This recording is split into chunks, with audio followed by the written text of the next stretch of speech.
Goodness me, I'm a man. Yum. So many parts. And hardly used. Two hearts.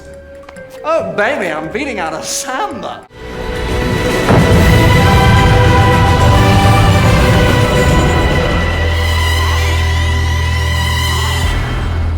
Hello everyone, this is Where in Time and Space, and today I'll be reviewing New Earth, the first episode from Series 2. Now, this episode is the second in my series for Doctor Who reviews, because I'll be reviewing all the first episodes in the new series, including the two-parters, until we get to The Magician's Apprentice, which is the Series 9 opening episode. So first I'll just start off with explaining a bit about the plot line. So the 10th Doctor and Rose go to New Earth after the old Earth was destroyed by the sun's expansion. And they go to a hospital after the Doctor got a message off his psychic paper, and then they are separated because of these lift controls, and Rose finds Cassandra, and the Doctor is with the face of Bo, the one who called him through the message. And so Cassandra then, who we saw last in The End of the World, she then goes into Rose's body using a psychograph, and then she goes to find the Doctor as well and find out what the hospital is doing. Now, just to mention, the hospital is run by these cat-kind people, and they've been able to cure every disease apart from old age. And they have been doing this by keeping lab rats of people, basically, in this massive place. Well, Rose, who's possessed by Cassandra, and the Doctor go to find out what's happening and how they're curing all these diseases. Rose mentions about the installation protocol sort of thing, and the Doctor. This is when the Doctor starts noticing that Rose isn't who she is meant to be, and someone's controlling her. So once they find these patients or flesh basically inside these containers, the Doctor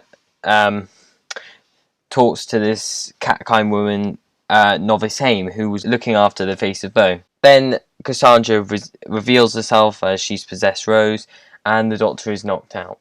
He's then put in one of these containers where all the flesh are in, and he hasn't been pumped with any diseases yet, but he is about to. Cassandra then tries to talk to the cat-kind and asks for money.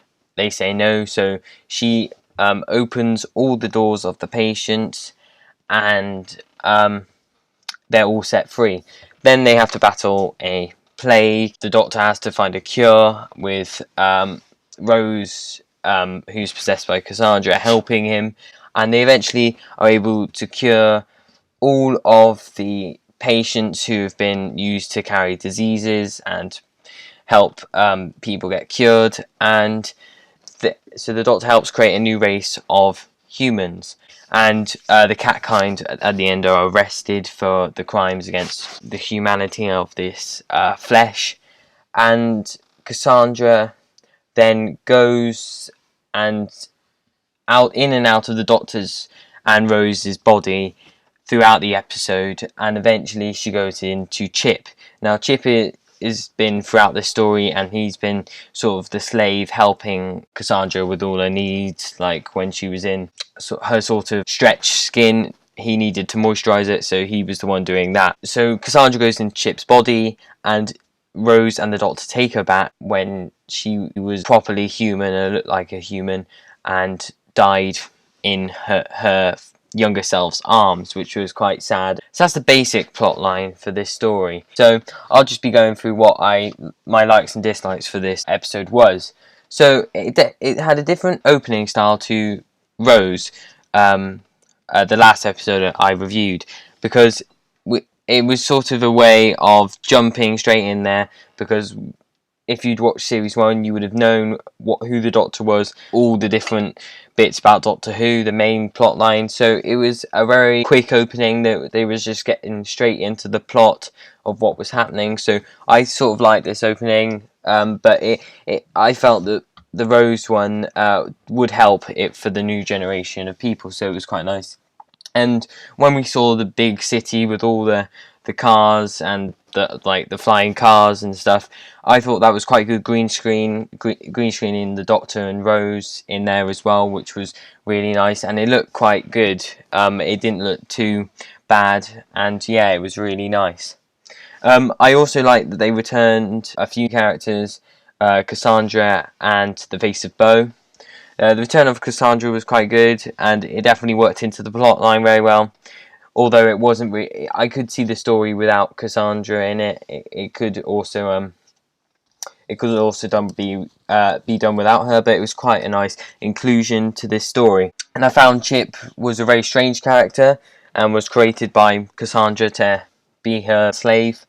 And yeah, it was very interesting, and he was very funny. He had a bit of comic relief into it. And it was there were some great performances by David Tennant as the 10th Doctor, since this is one of his first appearances in Doctor Who as the 10th Doctor.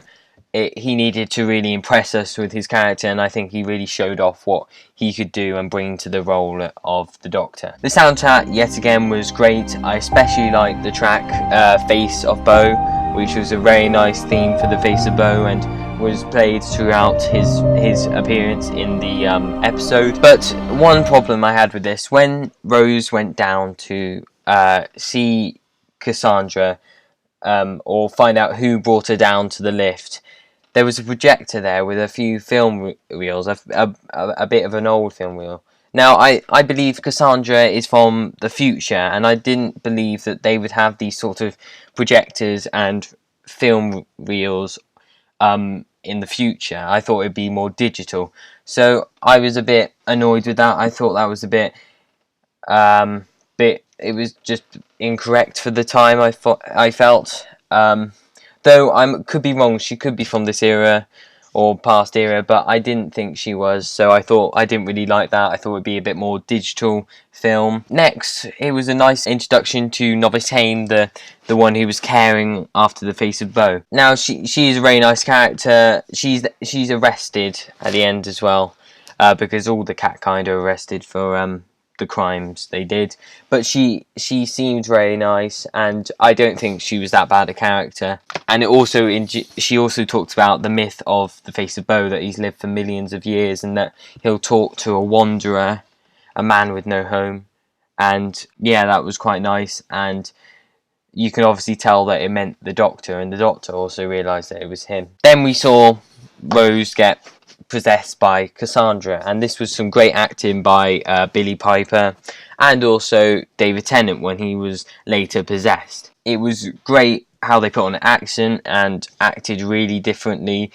I really liked these scenes. They were probably one of the best in the episode, and yeah, it added great realistic view on what would actually happen. I also like the mysteries of the cat kind. You could tell by subtle hints they said, or yeah, all the different things that they said. They hinted that they had this big secret. Like once they said one of the patients is conscious, and then the other one said, oh, we can't have that, which sort of added a bit of mystery. We didn't know what was going on, but then we worked out that they were sort of farming and growing all these people to carry the diseases. Another thing which is a down point for this episode, when Rose was possessed by Cassandra, she pulled a wire which somehow set off the alarm in the farming of the flesh facility.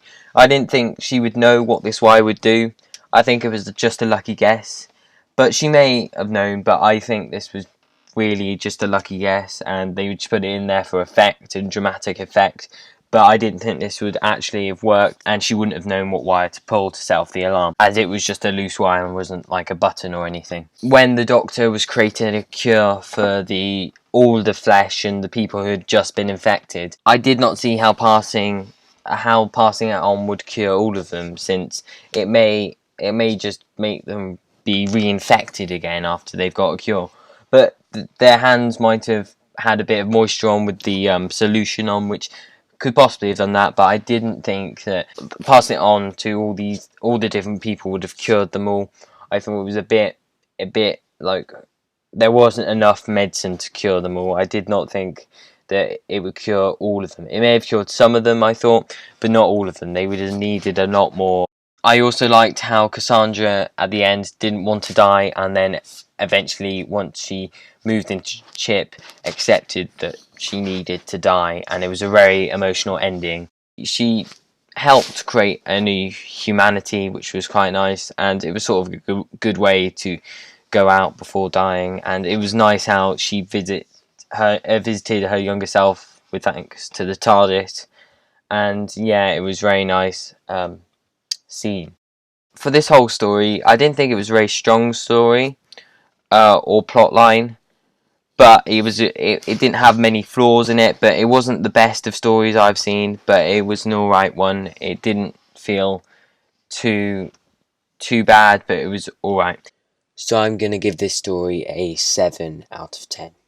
So thank you for watching this review. If you want to subscribe, then you can subscribe. If you want to like it, please like, and please check out my other videos. So thank you for watching, and goodbye.